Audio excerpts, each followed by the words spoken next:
Esto es Chicas Legales, un espacio amoroso e intenso que en compañía de Amaranta y María Elisa compartiremos con amigas y mujeres inspiradoras. Para todas las que nos gusta hablar, aprender y compartir de justicia, leyes y política. No olviden suscribirse y seguirnos en @violeta_botiquín en Instagram. Y si necesitas apoyo, puedes visitar www.violetabotiquín.com.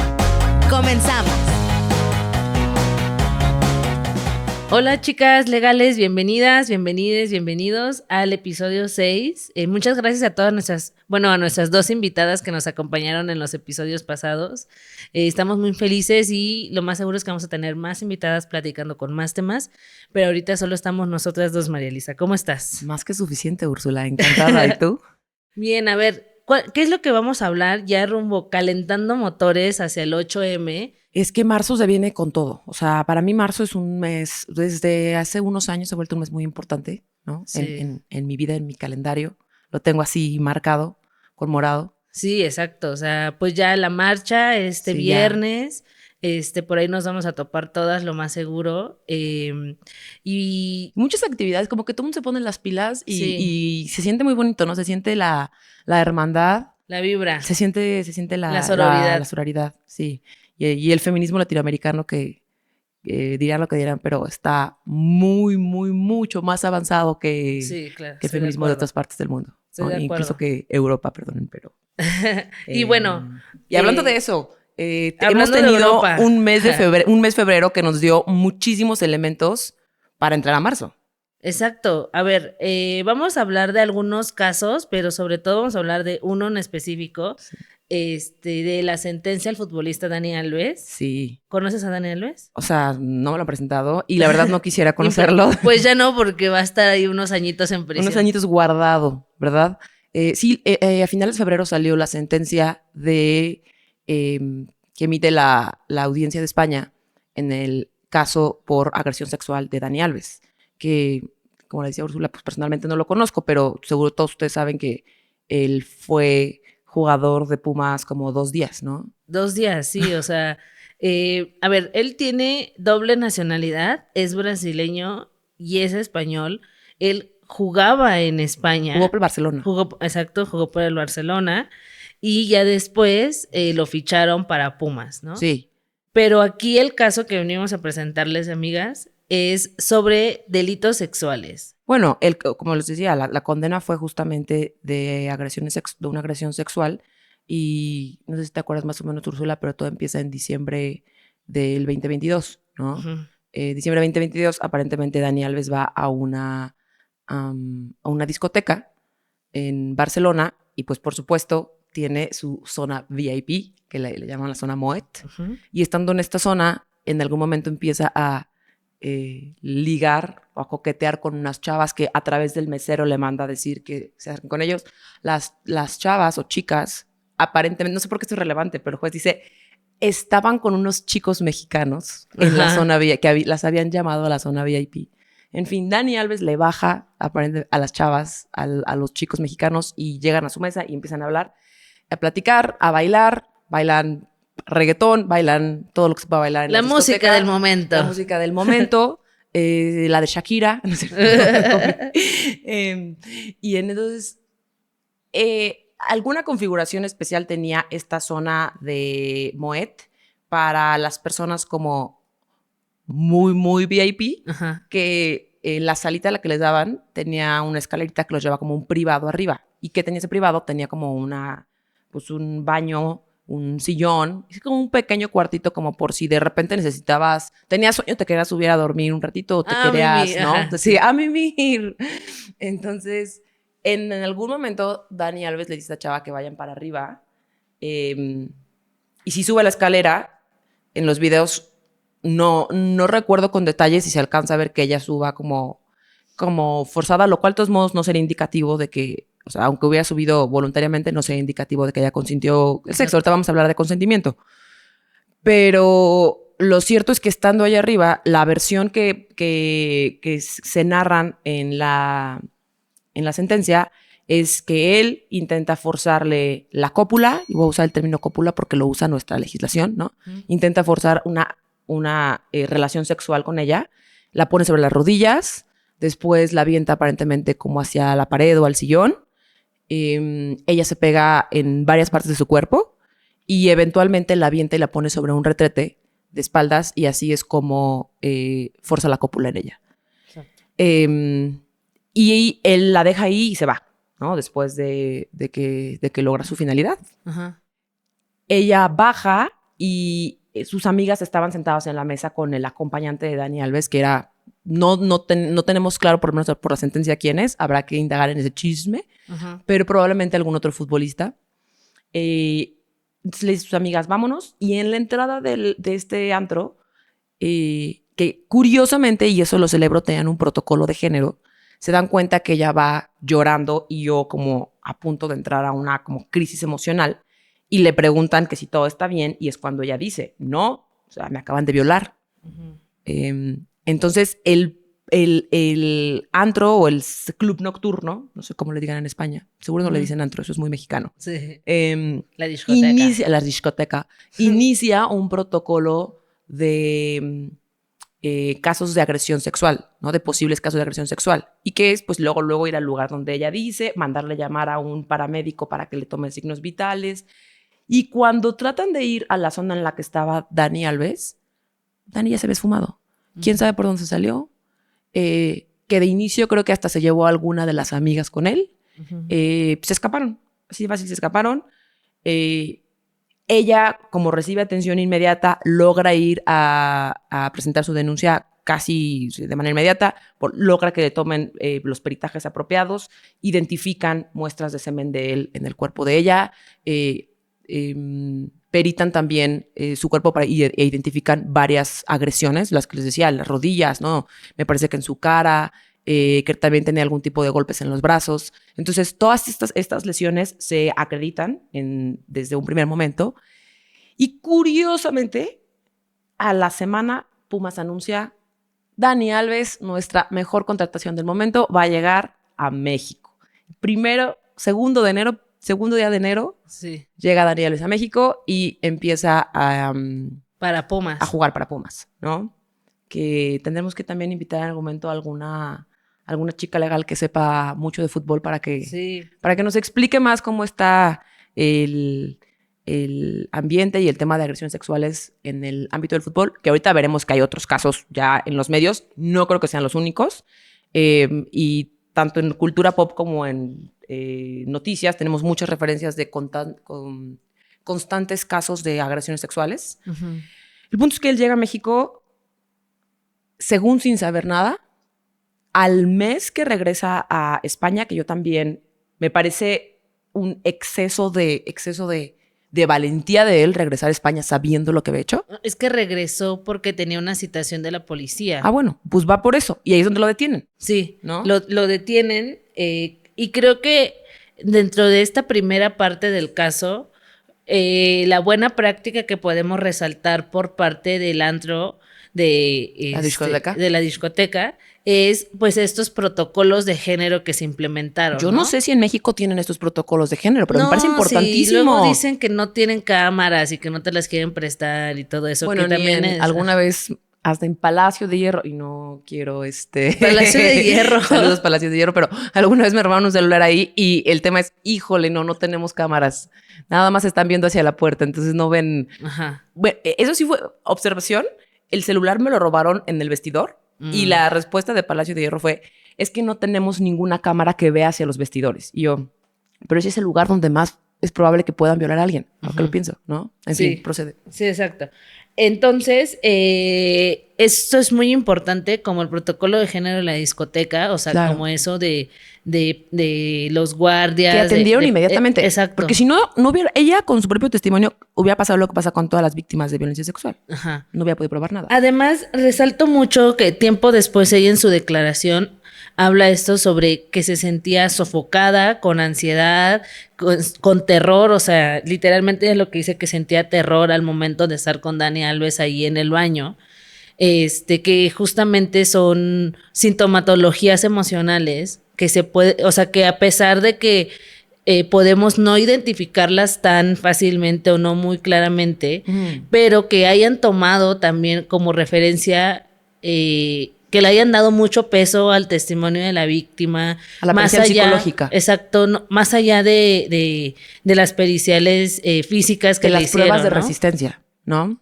Entonces, pues eso es importante, ¿no? Sí. Como bien dices, el 20 a Dani Alves lo detienen allá en España, lo ponen en prisión preventiva para que no se nos vaya a escapar. Si no vaya a ser.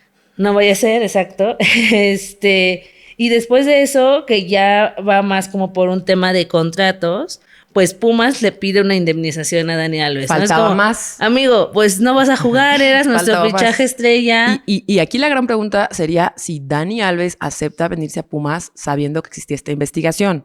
Que yo no sé qué tan rápido son las contrataciones en el mundo del fútbol, entonces quizá todo el mundo me dirá que estoy loca, que estoy pensando de más y que esto estaba planeadísimo desde hace mucho tiempo, pero los timings están muy apretados, ¿no? Claro.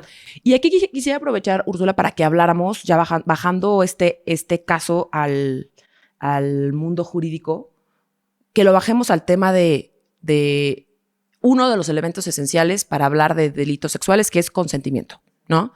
¿Tú qué entiendes por consentimiento, Úrsula? Bueno, sé que legalmente hay elementos del consentimiento que son muy precisos y que incluso en delitos sexuales todavía sigue mucho como ese debate, pero si podríamos entenderlo, el consentimiento tiene que ser informado, entusiasta y teniendo claro que se puede retirar. Claro. ¿No? El informado es saber a qué estás consintiendo, o sea, a qué conducta estás consintiendo, ¿no? En este caso, a tener relaciones sexuales, ¿no?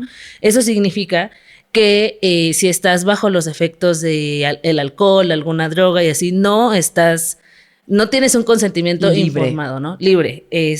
Entusiasta significa que dices sí quiero hacerlo, ¿no? Y no un sí forzado. No es como, pues sí, o pues es que sí, pero no. Claro. ¿no? Entonces por eso es entusiasta, un ¿no? sí decidido. Exacto, ¿no? Y siempre que puede ser retirado en cualquier momento, ¿no? Sí. Ahora, Puede que yo consienta que libremente, informadamente y entusiastamente diga sí quiero, pero si al momento ya no quiero, es no, y la otra persona tiene que parar en la conducta en la que estaba haciendo, ¿no? sí. Ahora, muy importante decir que esta es una noción de consentimiento moderno que hemos generado, no solamente desde el punto de vista del derecho, porque creo que el término que estás diciendo o la explicación que nos está dando Úrsula no es solo desde el punto de vista jurídico, sino también quizás sociológico, ¿no? Es lo que queremos que culturalmente se entienda por consentimiento, pero es importante tocarlo porque esto no siempre ha sido así. O sea, debemos de tener en cuenta que los delitos sexuales son, de alguna manera, como están concebidos ahorita, son como un triunfo, no sé si decirlo del feminismo, pero sí un triunfo del derecho penal que tutela la libertad sexual, con ese enfoque, porque en su origen los delitos sexuales no tutelaban la libertad sexual de la mujer. Claro, tutelaban sí. la falta al honor del hombre que era su pareja o era su padre, quien tenía la patria potestad. Sí. Tan así que quien lo sancionaba inicialmente era la iglesia. O sea, Exacto. la iglesia era quien decía si se cometía o no una conducta y que de hecho le llamaban conductas contrarias a la moral pública. No se protegía desde el punto de vista de que infringió con el cuerpo de una mujer y con su determinación o su libertad para decir si quiero o no este acto sexual, sino simplemente en que afectó su moral, ¿no? Sí. A grado tal que si al final el sujeto que había cometido la conducta se casaba con la víctima, ya no había delito. Ya está resarcido, ya. Claro, esto que dice María Elisa es súper importante porque nosotros hablamos como de delitos sexuales, como comúnmente se le conoce, ¿no?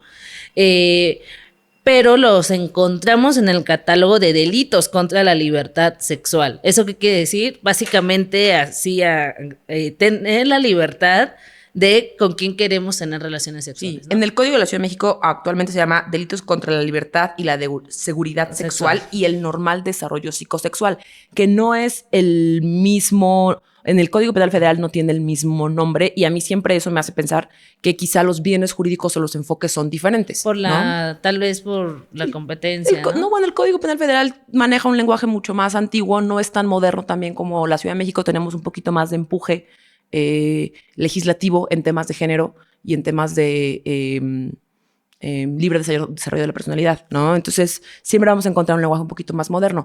Pero bueno, aquí lo importante ver es que históricamente ha habido como que varias etapas de los delitos sexuales. En esa primera etapa, se decía que hubo una agresión sexual o un abuso sexual solamente si se probaba que la víctima puso resistencia física. Por eso lo que decías tú de que ahora es muy importante que le damos mucho peso al psicoemocional, es importante porque antes era, si no encontrabas lesiones de que la persona trató de evitar la violación, entonces, ella quiso. Y si ella quiso, pues entonces fue consentido. Y después en la segunda etapa, donde ya brincamos de que se exigía la agresión, después lo que se pedía es que ella hubiera dicho no. Y se decía, es requisito para que haya una agresión sexual que la persona haya dicho no. El problema, ¿tú qué problema le ves con que tengamos que exigir que la persona diga no? Pues porque muchas veces las víctimas no pueden en ese momento, están atravesando un proceso emocional en el que no pueden verbalizar. Y otro es que básicamente es parte de la premisa de que tú siempre quieres tener relaciones sexuales y que solo cuando dices no es cuando no las quieres, lo cual está terrible, ¿no? Es una visión, me parece, sumamente patriarcal, como si la mujer estuviera disponible todo el tiempo. Sí. Y es justamente esto lo que decías del matrimonio, del famoso débito carnal. Exacto. Bueno, todavía hasta 1990 existía en la legislación mexicana un concepto que se llamaba débito carnal. De manera que, y ahí es en los 90 o 91 cuando la Corte lo quita, que dice, bueno, revierte un criterio que llevaba décadas donde se decía que dentro de un matrimonio no podía haber violación. Exacto, porque la mujer le debía al hombre el débito carnal. Entonces el hombre podía, en la hora que quisiera, llegar y forzar una relación sexual sobre su esposa. De hecho, era una causal de divorcio para divorciarse, el débito carnal. Las mujeres no podían decir que no había débito carnal por parte de sus esposos, solamente pero viceversa, sí. El esposo podía decir que pues la mujer no cumplía con su débito carnal, ¿no? O sea, como si estuviéramos hablando de la época de Luis XVI, ¿no? Casi. Pero bueno. Y el tercer modelo, el más avanzado, que debo decir ahí un spoiler, a México todavía no llega totalmente, es el modelo del CSI. Que es el modelo que nos está platicando Úrsula, que es el modelo que socialmente tenemos que exigir, pero que penalmente todavía nos falta para llegar. O sea, normativamente todavía no estamos ahí. Que es, solamente se tiene consentido aquello que se dice, cuando la persona dice abierta, como dice ella, libremente, libre y entusiasta. Y entusiastamente, sí. Solamente en esa medida se entiende consentido. Y ojo, que diga sí quiero tener coito contigo, no quiere decir sí quiero tener también sexo oral contigo. No quiere decir sí quiero tener también otro tipo de contacto sexual. O sea, cada acto sexual tiene que ser consentido. No se entiende como una unidad y tampoco podemos desprender del hecho de que dijo que sí para una cosa, que dijo sí para todo. Sí, cuando me tocaba estar como en la unidad de género de la Facultad de Cine, le decía a los chicos como de, véanlo como las bases, ¿no? O sea, como en esto de primera base, segunda base, tercera base, ¿no? O sea, primera base es como conscientes el beso, conscientes los tocamientos, el faje, como se dice, ¿no? Después es como puedes consentir o ya no consentir otro tipo de contacto sexual, ¿no? Y así vas como aumentando si, como dices, ¿no? Si solamente quieres tener sexo vaginal, ¿no? Claro. Oral, anal, o sea, todos esos actos tienen que irse consintiendo cada uno separado. A uno. Exacto. Incluso puedes estar a la mitad de una relación sexual y decir, desde este momento ya no lo consiento, ¿no? Y otra cosa que también se nos está olvidando es como este consentimiento al uso de preservativo. Claro. También, si la persona con la que estás no quiere usar un preservativo, pero tú sí quieres usar un preservativo, puedes decir, entonces ya no quiero. Bueno, y si se lo quita, es violación. Es violación, exacto. O sea, si no te avisa que se quita el condón, eso es un delito en sí mismo. Porque tú consentiste pensando que tenía condón. Exacto. Entonces, en el momento en el que hace algo que te hubiera a ti llevado a quitar ese consentimiento, en ese momento es violación. Sí. Y también recordemos que la violación no solamente se actualiza con el no consentimiento de la penetración de un pene, sino también de cualquier otro objeto. De cualquier otra cavidad. Y tenemos, primero es cualquier cavidad, y luego tenemos violación equiparada, que es la introducción de cualquier objeto, ¿no? En vía oral, vaginal, boca, ¿no? Básicamente. Y bueno, si quieres nada más para cerrar el tema de legislación mexicana, en la legislación mexicana tenemos distinción entre violación, abuso sexual y agresión sexual. Sí. ¿No? Y la distinción, en el caso de violación, nos pide un ánimo específico, le llamamos un dolo específico, que es la intención de llegar a la cópula, ¿no? Y nos pide que haya violencia física o violencia moral, que ahí es donde me parece que nuestra legislación todavía es como muy antigua, porque nos está pidiendo que logremos probar que la víctima puso resistencia, ¿no? Y a mí me parece que el hecho de que la persona no ponga resistencia no necesariamente es indicativo de que no hubo violación, ¿no? Exacto, sí. Aquí en la Ciudad de México, la verdad yo creo que más allá de que no he estudiado, la verdad, tantos códigos penales de otras entidades federativas, pero yo considero que sí tenemos una legislación penal bastante amplia en materia de delitos sexuales y yo diría que se defiende, ¿no? Espera, recuerda que Chicas Legales no solo es un podcast, también contamos con apoyo y acompañamiento para todas las mujeres que lo necesitan. Conoce más en www.violetabotiquin.com, donde encontrarás asistencia legal y recursos para el empoderamiento de las emociones. Continuamos. Y yo pregunto aquí a nuestras chicas legales, ¿ustedes irían a denunciar que les chiflaron, que les dijeron el famoso mamacita o así? Bueno, yo conozco casos de personas de contexto relativamente sencillo que terminan en la cárcel precisamente porque alguien denunció que les gritaron en la calle. Uh-huh. Sí, la verdad es que sí, tristemente. Digo, para bien y para mal, ¿no? Porque a veces tenemos que tener muy, muy presente este tema. Los delitos sexuales son muy complicados porque, por un lado, tienes dificultades probatorias por parte de la víctima. O sea, ¿cómo acreditas algo que la legislación, la ley te está pidiendo que acredites que tú no querías? Que al final del día el querer o el no querer parecía que es algo muy, muy psicológico. Uh-huh. Entonces siempre vas a tener ese problema, uno, el cómo pruebas algo que es interno. Dos, cómo pruebas algo que normalmente se realiza tras la puerta, que es de manera oculta, como lo de Dani Alves. O sea, fue en un vestidor, bueno, en un baño privado. Exacto. Había cámaras ahí, no tengo tanta seguridad, pero dentro del establecimiento sí había. Entonces normalmente se acreditan vía circunstancial. Esto es juntando muchos pequeños pedacitos del rompecabezas que juntos nos llevan a una alta probabilidad de que el hecho se haya cometido. Sí, o sea, casos como los de Dani Alves, creo, o sea, mi consideración, ya tenemos como tristemente práctica jurídica, tanto la defensa como o sea, me atrevería a decir en los juzgadores, de que analizar como todas estas conductas específicas, ¿no? Todos estos elementos específicos. Y también socialmente creo que ya tenemos como un avance, una noción de delitos de violación, al menos, ¿no? Pero como en acoso, en hostigamiento, y yo diría que en abuso, que pues ya es más algo como físico de contacto, a lo mejor más o menos sí vamos avanzando socialmente, pero al menos como en hostigamiento o acoso, creo que nos hace falta todavía, o sea, al menos, o sea, y también es muy punitivista, ¿no? Como es lo que yo pienso, porque a mí me han hostigado en la calle, me han acosado, y al menos tener la confianza o saber que existe, que eso es un delito, o sea, sí me empodera socialmente y reclamarle a la persona que me dice cosas, ¿no? Nunca he denunciado, nunca he ido a presentar mi denuncia, pero creo que al menos tener esos delitos y saber que es un delito, creo que sí podría empoderar al menos socialmente a las personas. Bueno, y regresando al tema digo, Úrsula, dices tú, Úrsula, que te parece que nuestra legislación está muy avanzada en Ciudad de México. A mí me parece que le falta mucho. Te digo, toda esta parte de llegar a la vertiente de consentimiento tiene que decir sí, todavía no está en nuestra legislación, todavía nos pide que tenga que mostrarse la resistencia a la violencia física o la violencia moral.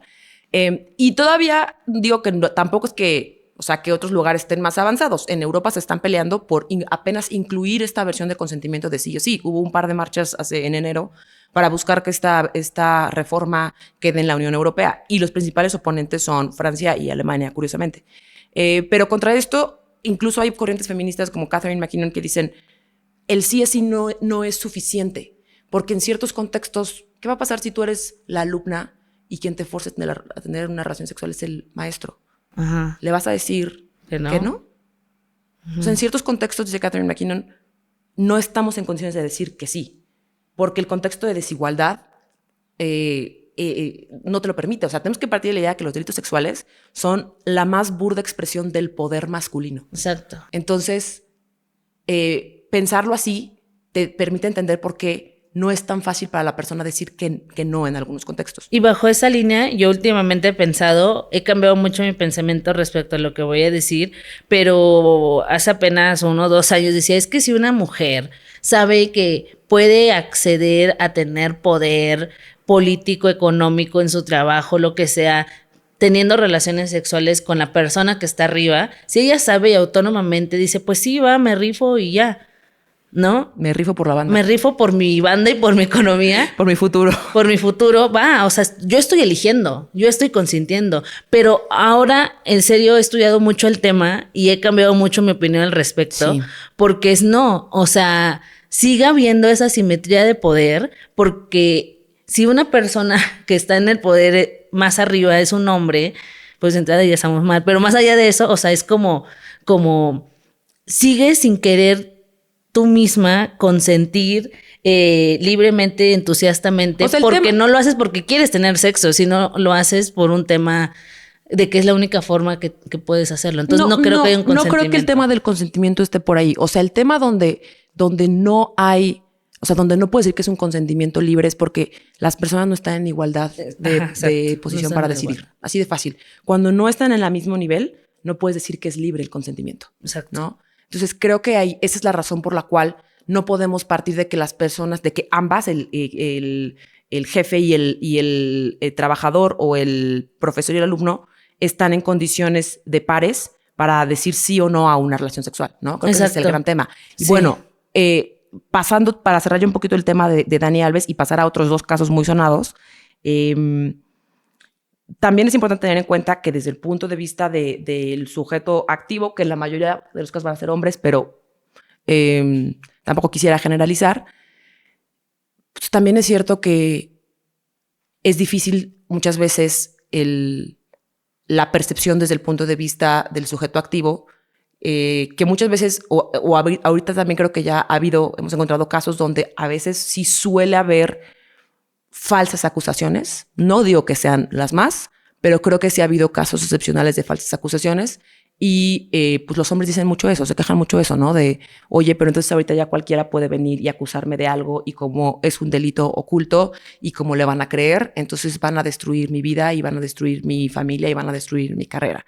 Que ojo, nadie está diciendo que vamos a creerle un testimonio solamente porque es el testimonio. El tema es, claro, le tenemos que dar un peso muy fuerte al testimonio de la víctima, ¿no? Y tenemos que creerle porque pues, al final el día fue un delito oculto. Pero como todos los delitos, tiene que estar soportado por un caudal probatorio, ¿no? Con el que se entrelaza. Y al final del día tiene que ser analizado con reglas de lógica y máximas de la experiencia, ¿no? A eso es a lo que voy, que por eso sí es muy interesante esa sentencia de el análisis de todos los elementos, repito, incluso en la audiencia se había analizado, voy a leer como una partecita que dice que había actuado en contra de la voluntad de la víctima y tenía interés por abandonar lo antes posible el local, ¿no? O sea, porque en las cámaras se ve como, o sea, porque tiempo después salen las cámaras de la discoteca y pues él se va, ¿no? Y esto la corte lo analiza en un sentido de que ni siquiera se despidió de la chava, Tan ni nada. Tan sabía que había hecho algo que huyó. Así Exacto, de fácil. Sí. ¿No? O sea, aquí el tema importantísimo que tocas tú, Úrsula, es el tema de cómo valorar el testimonio de la víctima y cómo concatenarlo con otros hechos, que eso es justamente lo que hace rato me refería con circunstancial.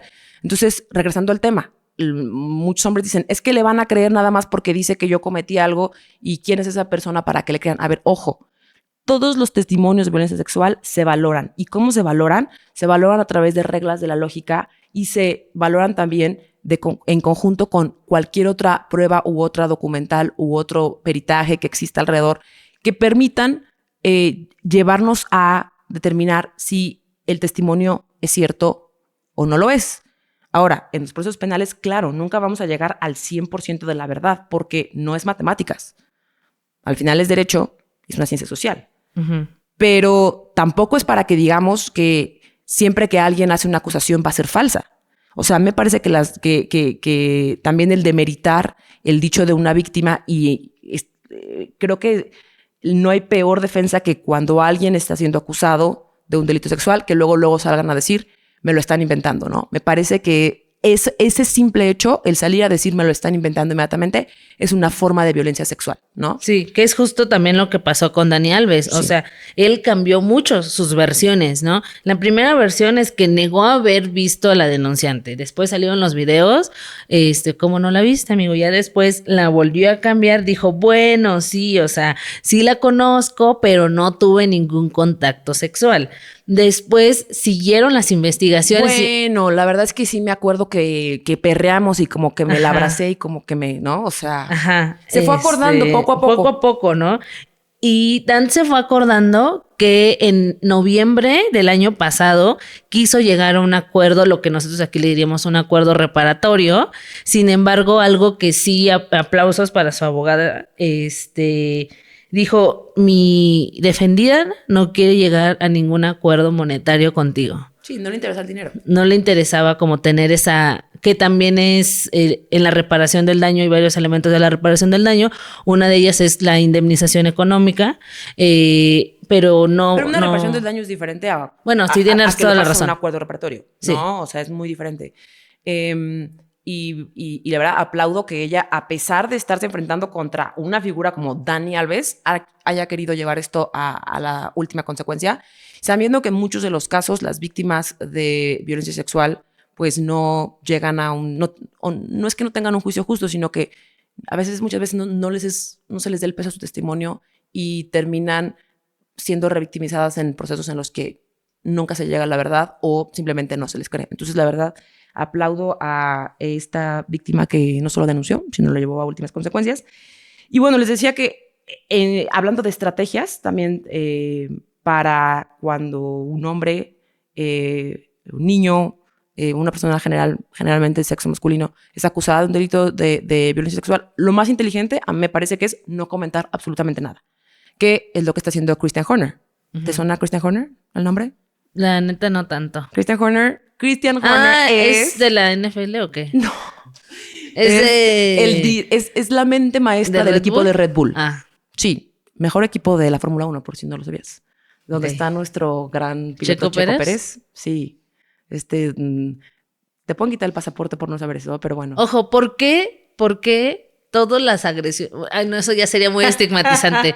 Perdón, pero sí, o sea, son en contextos hipermasculinizados. O sea, luego vamos a después de ese que nos vas a comentar, pero bueno, adelante, perdóname. Sí, yo entiendo tu comentario. Ahorita vamos para allá. Bueno, el tema con Christian Horner es que a finales del año pasado sale una nota donde Red Bull anuncia que está iniciando una investigación por posibles conductas indebidas en el ambiente laboral. Uh-huh.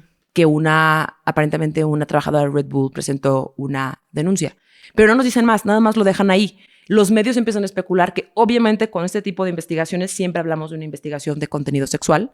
Y cuando le preguntan a Christian Horner, todas las veces le ha dicho, yo no puedo comentar absolutamente nada, todo el mundo tiene el derecho de ir y denunciar y existen procedimientos dentro de la empresa para investigarlos. Yo me voy a alinear a lo que la empresa diga y si la empresa tiene por probado este hecho, pues tendré las consecuencias. Si la empresa dice que no, pues lo celebraré. Y a eso se ha limitado. Christian Horner no ha hecho una sola declaración en la que diga, y no es porque yo le tenga una gran estima, pero me parece que ha sido muy inteligente, sea de él o de sus abogados, el no pronunciarse sobre precisamente los hechos y no demeritar la posible acusación. Porque me parece que de inicio el salir luego a decir, me lo están inventando, me están atacando, es en sí mismo una forma de agredir a la otra persona, Exacto. ¿no? Pues básicamente le está diciendo mentirosa. Y a lo mejor, a ver, yo no digo que todas las acusaciones sean ciertas, decía hace rato, ¿no? Pero cuando alguien crees tú que está diciendo una mentira, quizá la manera más inteligente, cuando existe un proceso, una manera de llegar a la verdad, de afrontarlo, no es decirle luego mentiroso, ¿no? Sino remitirte o esperarte a que las autoridades lo resuelvan y simplemente dejarlo ahí. Sí, además si quieren ahorrarse cualquier tipo de proceso penal, si eres un chico legal que nos estás escuchando, hombre, al menos de delitos sexuales, pues es justo pidiendo consentimiento siempre. Y si no te dan consentimiento, entonces pues ya, lo siento. Oye, ya para Suerte cerrar, para la próxima. Platícanos de Jenny Hermoso. Bueno, Jenny Hermoso es una futbolista española. Ella ahorita está en Tigres. antes estaba en Pachuca.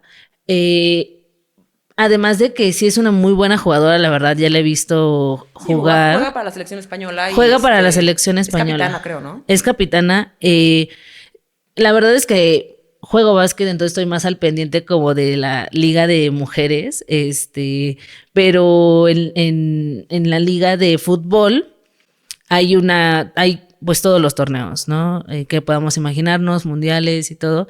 Y en la Copa del Mundo del año pasado, me parece, España, la selección española femenil salió ganadora.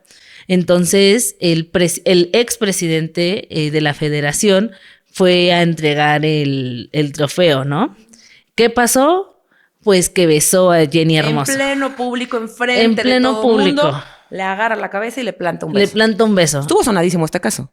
Sí, además porque era histórico, o sea, que la selección española haya ganado la femenil, la Copa del Mundo. España es muy famosa y de por su alguna fútbol. manera como que le roba este momento, foco a las chavas que eran parte del equipo, ¿no? Uh-huh. Convirtiéndolo en un caso de agresión sexual, ¿no? Y él es suspendido inmediatamente, ¿entiendes? Él es, o sea, primero de nuevo como con estas cosas, ¿no? De que salió a desmentir, que sí fue consentido, que ella me dijo que quería que la besara. Y yo había por eso empujado, les decía mis comentarios respecto a si una mujer quiere tener sexo para escalar en posiciones de poder y así, y qué es lo que decías, ¿no? Las asimetrías en el poder, o sea, el no estar en la misma posición, estar en la misma jerarquía, no te da, o sea, no es como que haya consentimiento, ¿no? Porque solo puede haber consentimiento entre pares en las mismas circunstancias, con las mismas condiciones, ¿no? Que es justamente aquí lo que no pasó. O sea, Luis Rubiales era, pues, un funcionario de la FIFA que ya está inhabilitado. Jenny Hermoso, pues, es una jugadora que había ganado la Copa del Mundo, o sea, sí había una relación de poder entre ellos dos, ¿no? Y además porque en ese momento le estaban entregando las medallas y como en toda la euforia y así el señor la besó, ¿no? Y no solamente a ella la besó, sino que también hay fotografías del señor acá tocando, sabroseándose a las demás jugadoras. Salieron muchos testimonios, ¿no? De que no era la primera vez que tenía una conducta así. Sí. Y bueno, lo que pasó en enero, sí. En enero de este año, fue que Jenny Hermoso fue a ratificar su denuncia y a que continuara la investigación en contra de Luis Rubiales. Luis Rubiales no está en prisión preventiva, o sea, él está siguiendo su proceso penal en libertad, pero pues vamos a esperar cómo siguen las investigaciones. Y ahora sí, ya para cerrar, Úrsula, regresemos. Creo que este tema, Jenny Hermoso, se liga muy bien con lo que tú decías de cómo en esos contextos hipermasculinizados es donde encontramos más violencia sexual. Porque hemos visto muchos, esos son algunos. Si ustedes nada más prenden su YouTube, su Apple TV, Netflix o lo que quieran, van a encontrar al menos en cada plataforma 5 películas de agresión sexual en entornos deportivos. O sea, y digo que 5 son poquitas, no me lo estoy diciendo al aire, pero se me viene a la mente muchas. Entonces, ¿por qué crees o a qué crees que se deba? Sí creo que es por un contexto de poder masculino, como justamente la exclusión de las mujeres a acceder como a este tipo de espacios en donde los hombres tienen un poder preponderante en la toma de decisiones, ¿no? La FIFA de por sí es muy oscura, o sea, comete actos de corrupción a cada rato, pero pues no sé, tal vez debería de estudiar más lo que acabo de decir, pero sí creo que ahora que lo estamos platicando me cayó el 20 de que se dan como en contextos masculinizados, como por esa falta a lo mejor de justo, o sea, poder canalizar sus emociones correctamente con este sentido de que no, o sea, no sé, como el sometimiento, el poder, o sea, creo yo, no sé, ¿tú qué opinas? Yo diría que siempre que hay relaciones de poder existe un gran riesgo de delitos de agresión sexual, precisamente porque lo que subyace a la agresión sexual es un abuso de la relación de poder, simplemente. No creo que sea solo en el ambiente deportivo, por eso lo vemos también en las escuelas, por eso lo vemos también en el ambiente laboral, en todos los ambientes donde hay esta relación de jerarquía, la gente va a buscar demostrar que tiene el poder. Y muchas veces esas son las formas en las que lo hacen.